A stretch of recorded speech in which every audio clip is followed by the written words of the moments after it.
how to get insurance on Pandabuy. Hey guys, in this video, I'm going to show you how you can get insurance on Pandabuy. So make sure to watch this video till the end and let's get started. So in order to get insurance on Pandabuy, you have to follow these steps. Step 1. Scroll down on the Pandabuy website until you find the insurance and compensation section. Click on it to proceed. Step 2. If the page is empty, type insurance in the search bar.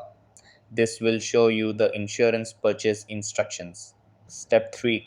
For details about shipping routes, supported countries, and insurance scope, click on the shipping fee estimation link.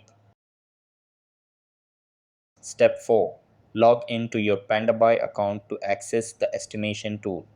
Enter your destination, weight, dimensions, warehouse, and any mail restrictions. Then click Inquire to view the insurance costs. Step 5. Review the details, confirm the insurance scope, and ensure it meets your requirements. Note that it covers most issues, including package seizure, but not war-related risks.